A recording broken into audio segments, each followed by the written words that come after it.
We drank the blood of some people, but the people were on drugs. And now I'm a wizard!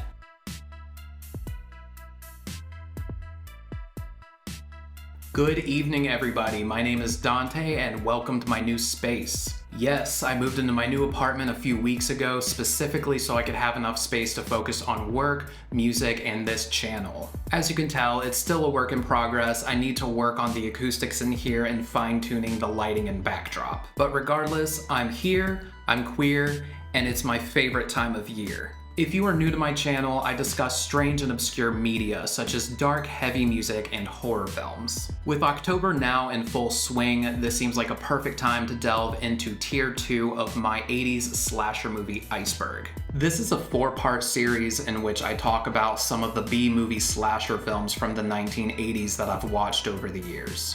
In Tier 1, I discussed The Burning, My Bloody Valentine, The Prowler, Terror Train, and Happy Birthday to Me. These next selections are lesser known, though I find them all to still be effectively creepy and stand out in their own ways. So get cozy, pull up a blanket, grab a cup of tea, and double check the locks. Let's dive in. The first movie I'm going to discuss tonight is one that I think many of you might recognize. Sleepaway Camp from 1983 has gone down in history as a B-movie slasher classic, and understandably so. It's controversial, disturbing, bizarre, and most importantly, it gets people talking. Angela Baker is a shy 14-year-old girl who lost her father and brother in a boating accident as a kid. She lives with her eccentric Aunt Martha and her cousin Ricky. Angela and Ricky are sent away to Camp Arawak for the summer, and from the beginning, the other kids bully Angela for being quiet and awkward. Before long, somebody begins murdering various campers and staff, and though the camp's owner tries to brush them off as accidents, it quickly becomes clear that one of the young campers is behind the killings. There is a lot to unpack about this movie. What really makes Sleepaway Camp disturbing to me is how many of the actors in the movie were practically kids. Typically, 19 to 20-year-olds get cast for the roles of teenagers in slasher films, but in Sleepaway Camp, much of the characters are played by actual teenagers ranging from 14 to 18 years old. Felissa Rose, the actress who plays Angela, was only 14 years old at the time of filming. There are a lot of implied sexual undertones in the movie involving these young characters, and though much of it is done subtly, it's still pretty uncomfortable in context. Not to mention the ending. The ending is divisive. If you know, you know. I won't spoil it. Either go watch the movie or read about it for yourself. Just, if you know, you know. Interestingly, the movie would end up spawning several sequels, 2 of which starred Pamela Springsteen, who is the sister of none other than singer Bruce Springsteen. To this day, I don't think she has done any interviews talking about the movie and has essentially chosen to have nothing to do with it since then. Felissa Rose, who plays Angela in the original, however, is a pretty notable B-movie scream queen who seems to really appreciate horror as well as her fans. She's definitely the star of the show and wears her role in the film with pride, which I think is pretty badass. Curtains from 1983 is a movie that I've always found to be incredibly underrated. It's one of the most elegant and sophisticated slasher films that I've seen without delving into giallo territory. Curtains follows an actress named Samantha Sherwood who is playing the lead role in a film called Audra, directed by Jonathan Stryker. The character she's playing is depicted as being mentally unstable, and to try to better understand the role, Samantha has Stryker admit her to a mental institution to make her performance a bit more convincing. Well, Stryker abandons her at the institution and decides to hold a casting session at his house with a handful of other young actresses to replace Samantha in the role. Samantha catches wind of this, breaks out of the institution, and proceeds to crash the casting session to take back the role. Before long, a killer donning an old hag mask and wielding a hand scythe begins slicing through the actresses until only one is left standing. I legitimately think this is a good movie, both as a slasher and just as a film in general. The acting is good, the score is eerie, the setting of a remote mansion in snowy Canada is beautiful, and the suspenseful scenes are really well done. The movie is perhaps best known for a scene in which one of the actresses is ice skating over a frozen pond in broad daylight, and the murderer suddenly shows up on ice skates to chase and attack her with a sickle. There's also an unsettling cat and mouse scene through a large prop shed towards the end that makes for a well-crafted, intense climax. Samantha Vernon, who plays the lead character, and Lynn Griffin, who plays one of the actresses, put on especially solid performances,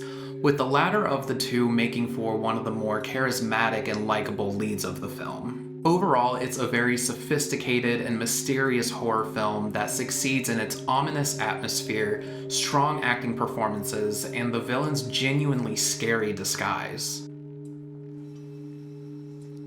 Go away. Go away now. Next of Kin is an Australian film from 1982 that sits between a slasher, mystery, and psychological thriller. The film follows Linda, a young woman who has inherited her mother's estate, which is run as a nursing home. She moves into the house, and before long, people around the house begin dying or disappearing under mysterious circumstances. Linda begins to suspect some of the employees of the nursing home as having involvement in the deaths. Meanwhile, Linda begins to read her mother's diary and discover that some of what her mother wrote about may be the key to the strange events occurring around the house. It took me several watches to fully get into Next of Kin.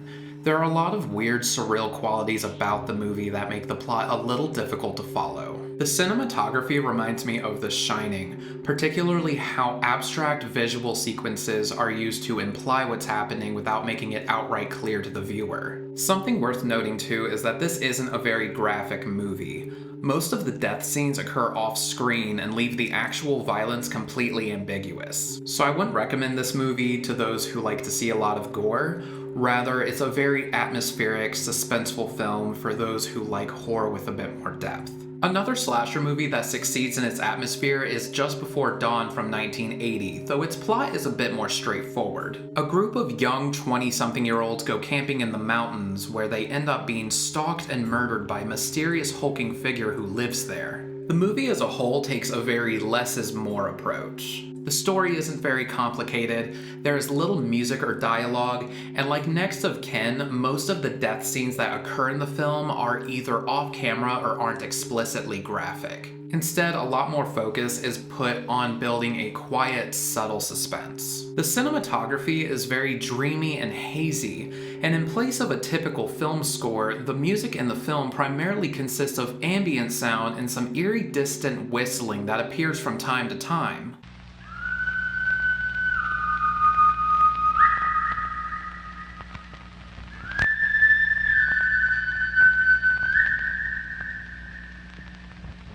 A lot of the movie centers around the scenery, showing off the mountains, forests, and lakes, which really adds to the sense of isolation that the characters experience as they are being hunted down by the killer. Though it doesn't necessarily do anything unexpected or shocking to excite the viewer per se, it's beautifully shot and creates a pleasantly sleepy ambiance that makes it unique. The last movie for Tier 2 is The Slayer. No, not the band Slayer.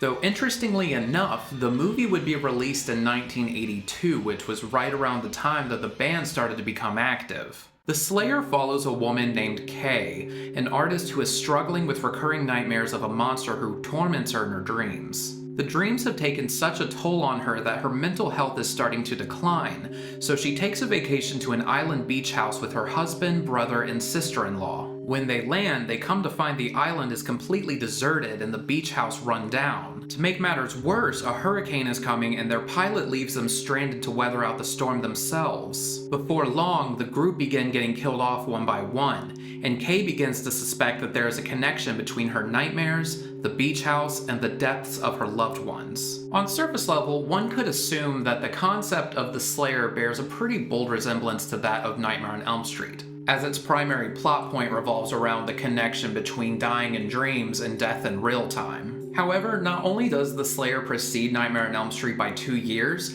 but I feel that the executions of both movies are done differently enough that The Slayer is still able to stand out on its own. The setting of the desolate beachside, Dulled colors of the cinematography, middle-aged cast, depressed and neurotic protagonist, and somber orchestral score make for a much colder and more bleak film than the more colorful and energetic Nightmare on Elm Street. The film does particularly well in creating a mood of alienation and loneliness, as Kate is ostracized by her loved ones, who discredit her fear that her dreams are premonitions of their deaths. It's definitely not the kind of movie you'd put on for a fun horror night with your friends, but it's suspenseful, creepy, and overall deserves a watch. So that wraps up my selections for Tier 2 of my 80s slasher movie Iceberg. Is there anything from this bunch that you recognize?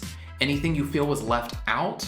Are there any that you think you'll check out now that you've heard of them? I'm looking forward to hearing any and everything you have to say about these movies. Tiers 3 and 4 will be out in the next few weeks. We'll be getting into some pretty strange bottom of the barrel stuff in those two that I'm very excited to talk about. If you liked this video, please like, comment, and subscribe. I'm also active on Instagram, TikTok, and Reddit, so if you would like to help support my content, or if you would like to request a topic for me to cover in a future video, I can be reached there as well. Otherwise, thank you all so much for watching, and I hope you have a lovely rest of your evening. By the way, this is the sickle that I'm holding in my icon photo. I found it cleaning out my grandmother's garage after she passed away, so it has sentimental value for me. Ugh.